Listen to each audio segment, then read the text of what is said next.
So hello dear students, welcome to G centric. और अब हम लोग बात करेंगे लोड एंगल पर। बहुत ही ज्यादा इंपॉर्टेंट क्वांटिटी है लोड एंगल, क्योंकि ये लोड एंगल जो है वो मशीन और पावर सिस्टम के ब्रिज का काम करता है। ठीक है, ये जो लोड एंगल है ये एक ऐसी डोर है जो इलेक्ट्रिकल मशीन और पावर सिस्टम सब्जेक्ट को जोड़ने का काम करता है। और अगर ये मीडिएटर अगर कहीं ना कहीं वीक रहा आपका, तो आप समझ लीजिए कि ना मशीन अच्छा है आपका, ना पावर सिस्टम अच्छा है, और ये दो सब्जेक्ट अच्छे नहीं तो आपके किसी भी कॉम्पिटिटिव एग्जाम, चाहे वो गेट की एग्जामिनेशन हो या किसी और एग्जामिनेशन में सिलेक्शन पॉसिबल नहीं है। ठीक है, तो आपके सिलेक्शन की क्या बेहतरी के लिए या फिर सिलेक्शन को अगर 100% बनाना, उसकी प्रोबेबिलिटी बढ़ानी है, तो लोड एंगल आपको बहुत अच्छे से आना चाहिए। ठीक है, आज मैं इस बेसिक कॉन्सेप्ट में आपको लोड एंगल की बहुत ज्यादा अंडरस्टैंडिंग देने वाला हूं। और इस अंडरस्टैंडिंग के बाद बहुत ऐसा नहीं होगा कि मैं अंडरस्टैंडिंग दूंगा और अचानक समझ में आ जाएगा। क्यों नहीं समझ में आएगा, उसका एक रीजन है, क्योंकि इसको और डिटेल वर्जन में मैं पढ़ाऊंगा इलेक्ट्रिकल मशीन में, सिंक्रोनस मशीन में। ठीक है, जो सिंक्रोनस मशीन है, जो लास्ट मशीन है इलेक्ट्रिकल मशीन की, उसमें इसको डिटेल वर्जन में पढ़ाऊंगा। बट चूंकि आप सिंक्रोनस मशीन के पहले पावर सिस्टम भी पढ़ रहे हैं, तो ठीक है, जो जो जरूरी लगेगा मुझे, मशीन के कॉन्सेप्ट जो जो पावर सिस्टम पढ़ाते टाइम पे जरूरी लगेंगे, क्योंकि आप में से बहुत सारे स्टूडेंट मेरा इलेक्ट्रिकल मशीन नहीं पढ़ रहे होंगे, सिर्फ पावर सिस्टम पढ़ रहे होंगे। बट उनके लिए भी मैं क्या कर रहा हूं कि मशीन में जो जो बेसिक क्वांटिटी, और मशीन अगर आप पढ़ भी रहे हैं तो अभी सिंक्रोनस तो स्टार्ट हुआ नहीं है, तो ये मैं मान के चल रहा हूं कि अभी सिंक्रोनस आपको नहीं आता, तो इसलिए जितने भी बेसिक कॉन्सेप्ट लगेंगे मुझे सिंक्रोनस के, तो वो मैं आपको यहां पर पावर सिस्टम में भी पढ़ाने वाला हूं। ठीक है, तो स्टार्ट करते हैं लोड एंगल। लोड एंगल देखिए, एंगल मतलब तो हमें पता है कोई ना कोई इलेक्ट्रिकल डिग्री चाहे मैकेनिकल, मतलब कोई ना कोई क्या है एंगल है, और साथ में क्या लगा है, लोड लगा है। मतलब ये जो एंगल है, ये पहले पॉइंट में देखिएगा, ये जो एंगल है इसका वेरिएशन अगर ये इंक्रीज होता है विथ किसकी वजह से, लोड इंक्रीज की वजह से, मतलब angle increases with increment in load, इस वजह से इसका नाम क्या है, लोड एंगल है। तो ये तो छोटी सी डेफिनेशन हो गई, आप भी कॉमन सेंस लगा के लोड एंगल बता देते। अब आप बोलेंगे सर थोड़ा एडवांस बताइए। ठीक है, एडवांस तरफ चलते हैं हम लोग। सेकेंड डेफिनेशन है the angle deformation between sending end phasor and receiving end phasor. कुछ समझ में नहीं आया होगा, ये फेजर क्या है, sending end phasor, receiving end phasor क्या है। एक और definition, angle between sending end voltage and receiving end voltage. ये थोड़ा थोड़ा पल्ले पड़ रहा होगा, ठीक है, ज्यादा फिर भी नहीं आ रहा होगा समझ में। नेक्स्ट है angle between stator magnetic field and rotor magnetic field. ठीक है, ये भी थोड़ा थोड़ा आ रहा होगा। अब मैं ये सारे डेफिनेशंस क्यों लिखा हूं आपके सामने, वन बाय वन जब मैं इसको एक्सप्लेन करूंगा, इस वाले पार्ट को, इस वाले बोर्ड के इस पार्ट को, तब ये धीरे धीरे आपको डेफिनेशन समझ में आने लगेगी। ठीक है, तो सबसे पहले मैं थोड़ा सिंक्रोनस मशीन अभी डिटेल वर्जन में तो नहीं पढ़ा सकता, बट फॉर टाइम बिंग मैं थोड़ा सा इंट्रो दे देता हूं आपको। चलिए, सो ये आपका सिंक्रोनस जनरेटर क्या है, आपका ये जनरेटर इलेक्ट्रिसिटी जनरेट करेगा, सिंक्रोनस जनरेटर है। इस जनरेटर में दो चीजें होती है, एक स्टेटर होता है जो स्टेशनरी रखा हुआ है, और रोटर है जो कि घूमता है। इतना समझ लीजिए अभी आप। ठीक है, और इस रोटर के ऊपर हम लोग क्या देते हैं, डीसी देते हैं। इस रोटर के ऊपर एक वाइंडिंग रैपअप है, और उसको क्या दिया है मैंने, अभी सेलियन टाइप का माना है, सिलेंड्रिकल नहीं माना है। और ये जो रोटर है आपका, ये कहीं ना कहीं शाफ्ट से कनेक्ट होके प्राइम मूवर जो कि टरबाइन है उससे क्या होगा, घूमते जाएगा एनएस स्पीड से, थोड़ी देर के लिए एनएस मान लेते हैं, एनएस स्पीड से घूमेगा। जैसे ये घूमेगा, जैसे ये रोटर, इस देखिए प्राइम मूवर से कनेक्ट है, जैसे टरबाइन के ऊपर स्टीम आई, स्टीम ने क्या करा, टरबाइन की ब्लेड्स को घुमाई, टरबाइन की ब्लेड से और टरबाइन से, और ये जो रोटर है इसके शाफ्ट से, कॉमन एक शाफ्ट है हमारे रोटर का, और टरबाइन का एक कॉमन शाफ्ट है। टरबाइन घूमने की वजह से ये रोटर भी घूमेगा, और रोटर घूमते घूमते जब हमने इसके ऊपर डीसी सप्लाई कर दी है, टाइमिंग वगैरह के ऊपर मैं डिटेल में बात करूंगा। ठीक है, अभी जस्ट इंट्रो दे रहा हूं मैं आपको। जैसे मैंने डीसी अप्लाई कर दी, मतलब ये घूमते हुए आयरन के ऊपर अब क्या अपीयर हो गया, एन और एस, मतलब एक एंड तरफ एन, दूसरी तरफ एस। ये बार बार एनएस क्या होगा, वाइंडिंग की वजह से नहीं बदलेगा। ठीक है, क्योंकि डीसी दिया है, यूनिडायरेक्शनल करंट है, मतलब हमेशा एन ऊपर रहेगा, एस नीचे रहेगा, बट ये रिवॉल्व हो रहा है, इस वजह से पोजीशन बार बार एनएस की चेंज होती रहेगी। और इस तरीके से ये क्या बन जाएगा, एक तरह का इलेक्ट्रोमैग्नेट बन जाएगा। और चूंकि ये इलेक्ट्रोमैग्नेट है, क्योंकि इसके ऊपर हम लोगों ने वाइंडिंग इलेक्ट्रिकल सप्लाई की वजह से इसको मैग्नेट बनाया है, इस वजह से इसका नाम क्या है, इलेक्ट्रोमैग्नेट है। और मैग्नेट की क्या प्रॉपर्टी है, ये फ्लक्स जनरेट करता है, मैग्नेटिक फील्ड लाइन जनरेट करता है। तो मैग्नेटिक फील्ड लाइन देखो ये जनरेट हो रही है, मैग्नेटिक फील्ड लाइन जनरेट हो रही है एन से, और एस के ऊपर क्या हो जाएगा, वापस से टर्मिनेट हो जाएगी, origin from N and terminate from the S. और ये जो मैग्नेटिक फील्ड अपीयर हो रही है और साथ में ये घूम भी रहा है, इसका मतलब रोटेटिंग मैग्नेटिक फील्ड डेवलप हो रही है। क्या हो रही है? ये साथ में क्या हो रहा है? घूम भी रहा है। इसको बोलते हैं RMF, RPM, not RPM, RMF, rotating magnetic field. ठीक है, रोटेटिंग मैग्नेटिक फील्ड मतलब ये रोटर से क्या होगा? रोटेटिंग मैग्नेटिक फील्ड प्रोड्यूस हो रही है, घूमती हुई और साथ में जिस स्पीड से घूम रही है, इसका मतलब क्या है? साइकिल पर सेकंड है यहाँ पे, क्योंकि आरएमएफ भी है, घूमता हुआ है यहाँ पे मैग्नेट। इसका मतलब ये जो स्टेटर के ऊपर कंडक्टर रखे हुए हैं, इनको ये मैग्नेटिक फील्ड क्या कर रही है? कट कर रही है। और कोई भी कंडक्टर अगर फ्लक्स को कट करता है या कोई फ्लक्स कंडक्टर को कट करता है तो क्या प्रोड्यूस होता है? According to the Faraday law of electromagnetic induction, induce EMF produce होता है। और इंड्यूस ईएमएफ प्रोड्यूस हो जाएगा ईजी, इंड्यूस ईएमएफ प्रोड्यूस होगा जैसे इसके ऊपर लोड लगा देंगे तो एक करंट प्रोड्यूस होगा, करंट आई है, आर्मेचर करंट। और आर्मेचर करंट की वजह से यहां पर आर्मेचर फ्लक्स आएगा और इस स्टेटर के ऊपर भी एनएस वर्चुअली क्या होते जाएंगे? बन जाएंगे एनएस। और कहीं पर किसी एक इंस्टेंट पे एन के सामने कोई एस और एस के सामने कोई एन जैसे ही दिख गया तो रोटर और स्टेटर की क्या हो जाएगी? मैग्नेटिक लॉकिंग हो जाएगी। और इस तरीके से रोटर के एनएस, एन और एस, जो स्टेटर के एनएस है उसमें क्या हो गए? लॉक हो गए, अट्रैक्ट हो गए। ठीक है, लॉक होने की वजह से दोनों का स्पीड करीब करीब सिंक्रोनस हो जाएगा। करीब करीब को याद रखिएगा। ठीक है, चलिए अब बढ़ते हैं आगे। इतना बात समझ में आ गया है, मतलब जो रोटर का एनएस है तो थोड़ी देर बाद स्टेटर के ऊपर भी एनएस आ जाएगा। वो दोनों कहीं ना कहीं दो कोई भी पोल, ये भी बार बार चेंज हो रहा है और ये भी बार बार चेंज हो रहा है। कैसे चेंज होगा? बात की बात है, डिटेल वर्जन में हम लोग सिंक्रोनस मशीन में देखेंगे। नेक्स्ट हम बात करते हैं यहां पर कि ये जो स्टेटर पोल है, कोई भी एक इंस्टेंट पे मैंने क्या ले लिया कि स्टेटर पोल ले लिया एन और रोटर पोल ले लिया एस। ये दोनों क्या कर रहे हैं? अट्रैक्ट कर रहे हैं और एकदम लॉकिंग में है। इसका मतलब एन से लगाकर फील्ड बिल्कुल रिलैक्स मोड में फील्ड आ रही है, बिल्कुल रिलैक्स मोड में, कोई स्ट्रेचिंग नहीं है। इन लाइंस के ऊपर, इन मैग्नेटिक लाइंस के ऊपर क्या है? कोई भी स्ट्रेचिंग नहीं है, कोई भी किसी तरह का जोर जबरदस्ती दबाव नहीं है, बिल्कुल एन से एस स्मूथली आ रही है। और इस टाइम पर हम क्या बोलेंगे? ये जो नॉर्थ है, स्टेटर का नॉर्थ पोल है, ये कुछ भी हो सकता है, ऊपर साउथ नीचे नॉर्थ, कुछ भी हो सकता है। मैंने कोई भी एक पैटर्न ले लिया है। ठीक है, तो यहां पर एग्जैक्ट मिडिल से जो ब्लू कलर दिखाई दे रहा है, that is our MMF axis, या फिर क्या बोल सकते हैं हम लोग? Stator field axis, stator magnetic field axis, stator magnetic field, वो भी बोल सकते हैं स्टेटर फील्ड एक्सिस। और साथ में एकदम एग्जैक्टली नीचे साउथ है और दोनों के दोनों परफेक्टली अलाइन है, मतलब हमारी मैग्नेटिक फील्ड लाइंस के ऊपर कोई भी दबाव नहीं, कोई भी स्ट्रेचिंग नहीं है। इसका मतलब as it is axis, rotor की एक्सिस भी कहां पर है?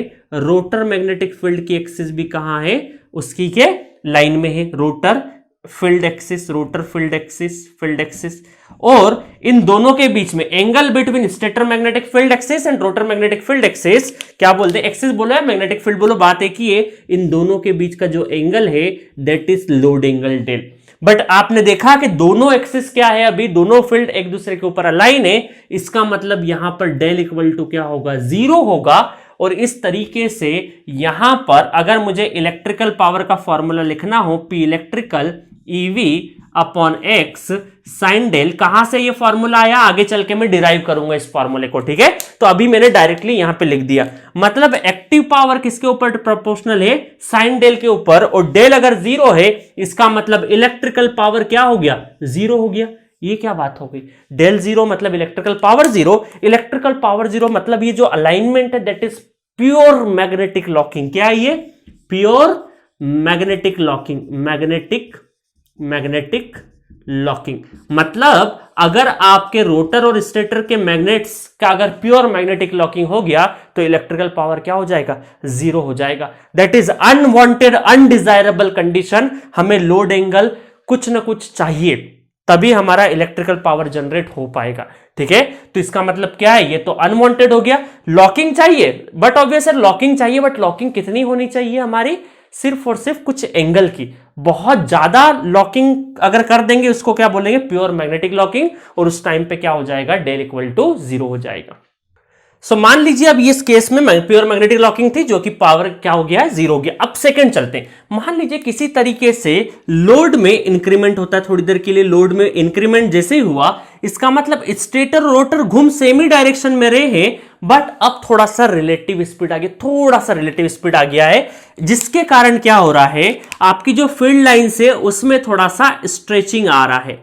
अब थोड़ा सा आपका क्या हो रहा है, स्ट्रेचिंग आ रहा है, एक तरह का स्ट्रेच है। और इस स्ट्रेच के चक्कर में क्या हुआ कि दोनों एक्सिस के बीच में, स्टेटर एमएफ एक्सिस या स्टेटर फील्ड एक्सिस और रोटर एक्सिस के बीच में एक लोड एंगल क्या हो गया है, बन गया है। और ये लोड एंगल हम बोल सकते हैं ये हो गया 10 to 30 डिग्री लोड एंगल बन गया अगर थोड़ी देर के लिए। इसका मतलब आपका इलेक्ट्रिकल पावर क्या है, नॉट इक्वल टू 0। अब कुछ ना कुछ इलेक्ट्रिकल पावर रहेगा, 0 नहीं रहेगा। इसका मतलब लोड एंगल, लोड बढ़ रहा है, लोड एंगल बढ़ रहा है, और पावर भी क्या हो रहा है, बढ़ रहा है। आपका इलेक्ट्रिकल पावर भी क्या हो रहा है, बढ़ रहा है, और इधर स्ट्रेचिंग भी जाती जा रही है। मान लीजिए और कभी न कभी लोड बढ़ता है, आपका लोड और बढ़ता है, स्ट्रेचिंग और खिंचाव और होता है, दोनों के बीच के जो मैग्नेटिक फील्ड लाइन है उसमें और खिंचाव होता है और स्ट्रेचिंग होती है। तो ये स्ट्रेचिंग अब क्या हो चुकी है, मैक्सिमम हो चुकी है स्ट्रेचिंग मैक्सिमम। मतलब लोड एंगल कितना है, ये लोड एंगल, और ये लोड एंगल कितना हो जाएगा यहां पर मैक्सिमम स्ट्रेचिंग के टाइम पे 90 हो जाएगा।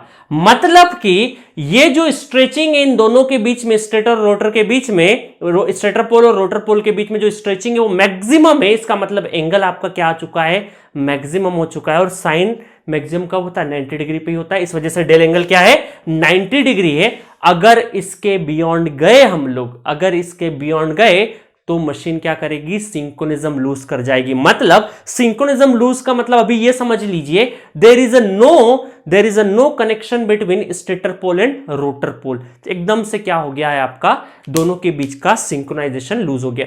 थोड़ी देर के लिए सिंक्रोनिज्म लूज क्या, एक जो डेफिनेशन आप कैसे समझ सकते हैं, आपने बचपन में साइकिल चलाई होगी, ठीक है। जब साइकिल में पेडल लगाते हैं, ठीक है, तो आगे वाला चक्का और पीछे वाला पेडल पे जब आप जोर लगाते हैं तो कौन सा चक्का चलता है, पीछे वाला आगे वाला, पीछे वाला चलता है ना। क्यों, क्योंकि जो आपके पेडल से किस, जो चेन के थ्रू, आपका जो चेन है ना, चेन देखिए, ये दो है चेन है, ये चेन इस तरीके से आती है, यहां पेडल घूमता आपका, और ये पीछे वाले टायर में चेन लगी हुई है। तो जब चेन लगाते, बहुत प्रेशर से चेन लगा, थोड़ी साइकिल आगे बढ़ेगी। कई बार आप बचपन में क्या हुआ, चेन उतर जाती है ना, चेन जो साइकिल की चेन है वो कई बार उतर जाती है आपकी। जैसे चेन उतर जाती है तो एकदम से पेडल क्या होता है, फ्री हो जाता है, एकदम फ्रीली घूमता है। इसका मतलब क्या है, ये जो फ्रीली घूम रहा है ना, इसका मतलब क्या है, कब फ्री घूमेगा, साइकिल का चेन उतर जाएगा और साइकिल का पेडल फ्री घूमेगा। इसका मतलब there is no connection between, जो आप जो पांव लगा रहे हो, दैट इज मैकेनिकल इनपुट, और आपका जो आउटपुट है, मतलब साइकिल आगे बढ़ेगी नहीं। इसका मतलब क्या हो गया, फ्री हो गया पेडल। उसको क्या बोलते हैं हम लोग, सिंक्रोनिज्म लूज बोलते हैं। एक तरह का एग्जांपल समझ सकते हैं। तो यहां पर भी क्या होगा, जब स्ट्रेचिंग मैक्सिमम होगी, लोड एंगल 90 पहुंच जाएगा, और इस लोड एंगल 90 पहुंचने के बाद इलेक्ट्रिकल पावर क्या हो जाएगा अपना, EV अपॉन एक्स, क्योंकि साइन 90 क्या हो जाएगा 90, तो P equal to P max, maximum power. और इसी को बोलते हैं हम लोग स्टेडी स्टेट स्टेबिलिटी लिमिट,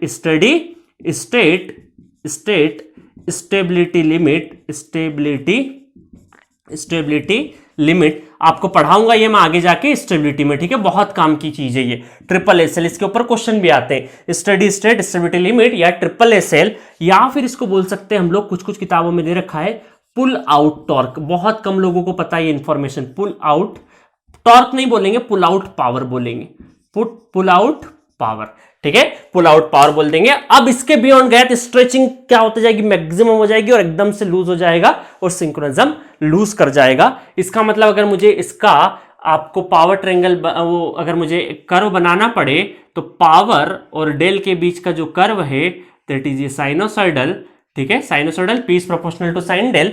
और ये 90 डिग्री पे क्या मिल रहा है आपका, यहां पर मिल रहा है P मैक्सिमम, ठीक है।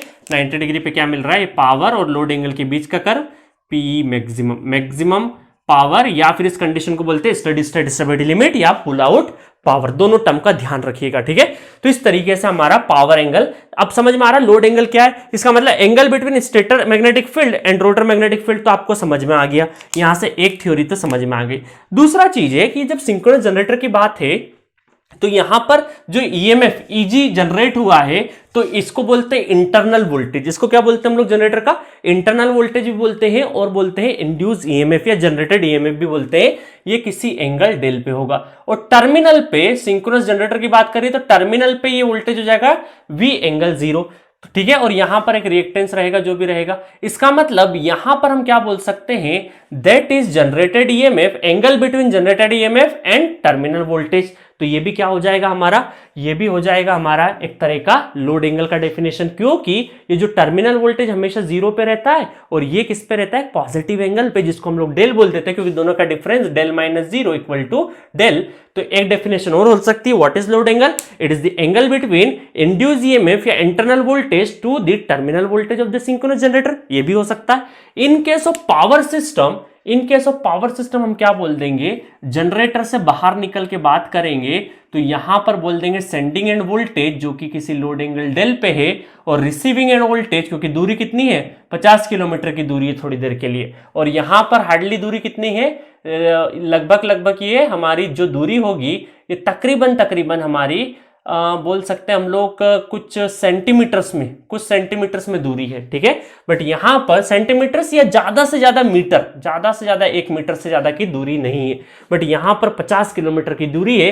तो रफली हम लोगों ने यहाँ टर्मिनल पे या इस वाली बस पे बोल देंगे सेंडिंग एंड वोल्टेज, ठीक है, और यहां पर बोल देंगे हम लोग रिसीविंग एंड वोल्टेज। बहुत सारे स्टूडेंट गड़बड़ कंफ्यूज होते हैं कि सर जनरेटर का टर्मिनल तो यहां तो 0 से स्टार्ट होना चाहिए, बट ऐसा नहीं है, हम लोग ये लगभग नेग्लिजिबल मानते हैं, इसी को इंटरनल वोल्टेज को हम लोग यहां पर सेंडिंग एंड वोल्टेज बोल देते हैं। मतलब ये जो इंटरनल वोल्टेज है यही यहां पे क्या बन जा रहा है, सेंडिंग एंड वोल्टेज और रिसीविंग एंड वोल्टेज। तो हम क्या बोल सकते हैं, angle between sending end voltage and receiving end voltage, that is called load angle. वो भी क्या है, लोड एंगल दोनों के बीच में देखो।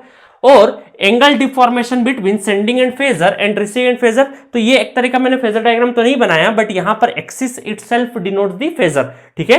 तो सेंडिंग एंड फेजर जो कि हमारे जो इंड्यूस ईएमएफ डेवलप होता है ये φf से डेवलप होता है, और φf का मतलब पहले रोटर आया है, तो हम लोग क्या बोल सकते हैं, sending end phasor. Sending end phasor अगर इसका फेजर बनाएंगे तो क्या हो जाएगा हमारा, सेंडिंग एंड फेजर और रिसीविंग एंड फेजर। तो इसका मतलब वोल्टेज V और E यहां पर कहीं आएगा, ठीक है।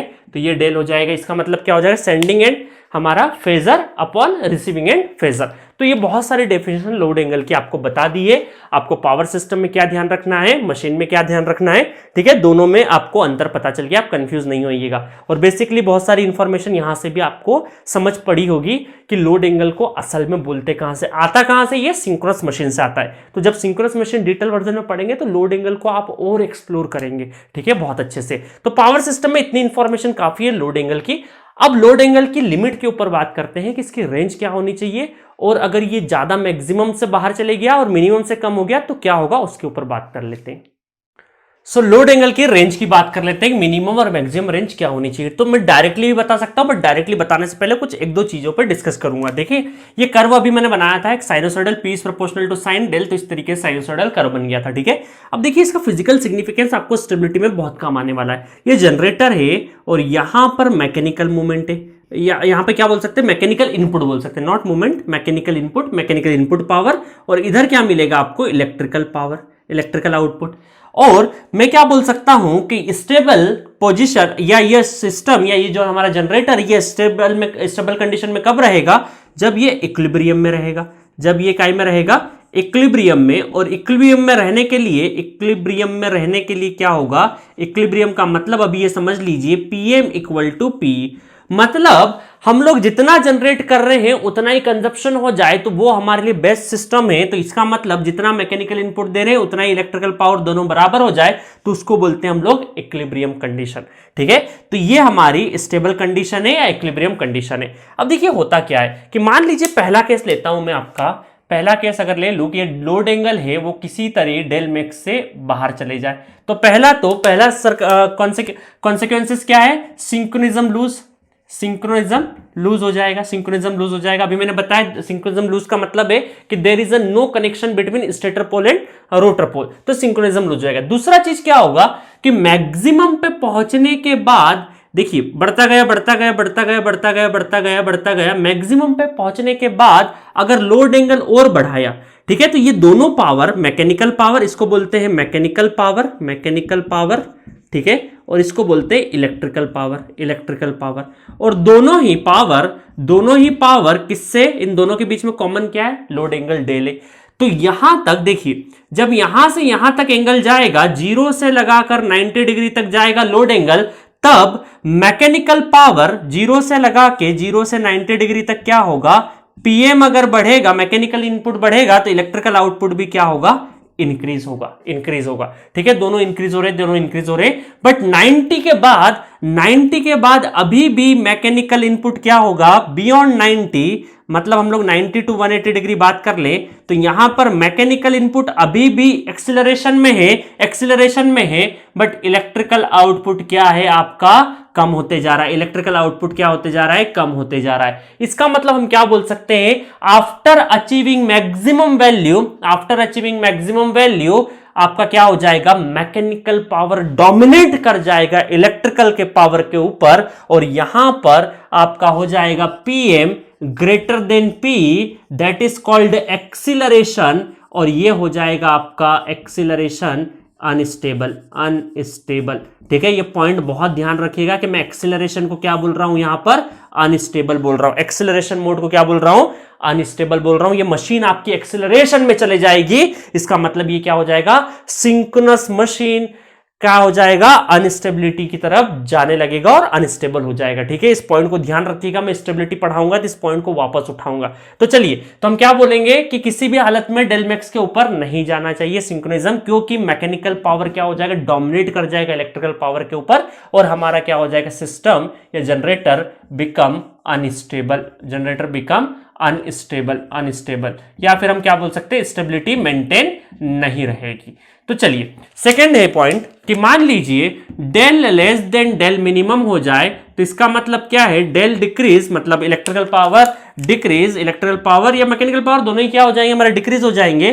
तो हमें एक मिनिमम लोड एंगल के बाद डिक्रीज नहीं होना है, नहीं तो ये कहीं 0 नहीं हो जाए, ठीक है। इसका मतलब हम क्या बोल सकते हैं कि फॉर अ सिंगल जनरेटर की बात करें तो लोड एंगल आपका क्या होना चाहिए, लोड एंगल सिर्फ और सिर्फ 5 डिग्री टू 10 डिग्री के बीच में होना चाहिए जब एक जनरेटर की बात कर रहे हैं। बट जब हम लोग इंटरकनेक्शन सिस्टम की बात कर रहे हैं, इंटरकनेक्टेड सिस्टम का मतलब है कि हमारा पावर सिस्टम सिर्फ एक जनरेटर से कनेक्टेड नहीं है, जितने भी जनरेटर है वो सब कहीं ना कहीं एक दूसरे से कनेक्टेड है, उसको बोलते हैं हम लोग इंटरकनेक्टेड सिस्टम। और इंटरकनेक्टेड सिस्टम में अगर आपका सेलिएंट, ज्यादातर हमारा सेलिएंट नहीं होता है, सिलेंड्रिकल रोटर होता है, सिलेंड्रिकल हाई स्पीड रोटर, जिसको सिलेंड्रिकल रोटर भी बोलते हैं, सिलेंड्रिकल रोटर जनरेटर, और इसका जो लोड एंगल है, जो स्टेबिलिटी रीजन में जो लोड एंगल होना चाहिए वो 30 डिग्री टू 45 डिग्री होना चाहिए, 30 डिग्री टू 45 डिग्री, मतलब ये यहां कहीं पर ये 30 डिग्री से लगा के 45 डिग्री, मतलब ये हमारा क्या है, स्टेबल जोन है। क्या है ये, स्टेबल रीजन है, ये जो रेड कलर का मार्क कर रखा है 30 डिग्री से 45 डिग्री इंटरकनेक्टेड सिस्टम। और मान लीजिए यहां पर आपका अगर सेलिएंट है, थोड़ी देर के लिए सेलिएंट जनरेटर है, तो उसका लोड एंगल क्या हो जाता है, आपका लोड एंगल 25 टू 35 डिग्री, ठीक है। ये मशीन में आपको इलैबोरेट मैनर में पढ़ाया जाएगा। तो मिनिमम मैक्सिमम रेंज मैंने बता दी है, मैक्सिमम जाएगा लोड एंगल तो क्या होने वाला है, मिनिमम जाएगा तो क्या होने वाला है, सारी बातें मैंने लोड एंगल के रिगार्डिंग आपको बता दी है। इससे बाहर लोड एंगल की इंफॉर्मेशन थोड़ी भी जरूरत नहीं है पावर सिस्टम समझने के लिए। एटलीस्ट मशीन में लोड एंगल फिर से पढ़ाऊंगा, फिर से पूरा, क्योंकि सिंक्रोनस मशीन पढ़ेंगे तो लोड एंगल तो रहेगा ही रहेगा, तो वो डिटेल में देखेंगे। स्टेबिलिटी भी हम लोग जब स्टेबिलिटी पढ़ाऊंगा तो ये वाली चीज को वापस से मैं रिलेट करूंगा, बहुत सारे यहाँ के जितने पॉइंट है वो रिलेट करूंगा। यहां पर एट दिस नोड आपके पांचों पैरामीटर कवर होते हैं, active power, reactive power, complex power, voltage magnitude and load angle. सारे पॉइंट कवर होने के बाद अब मैं दिखाऊंगा आपको कि इन चारों के बीच में, आज पांचों के बीच में क्या रिलेशन है वो देखेंगे, और पूरा का पूरा पावर सिस्टम इन्हीं 4 या 5 क्वांटिटी के ऊपर डिपेंड करता है। तो चलिए नेक्स्ट टॉपिक पढ़ेंगे हम लोग, बेसिक पावर फ्लो इक्वेशंस।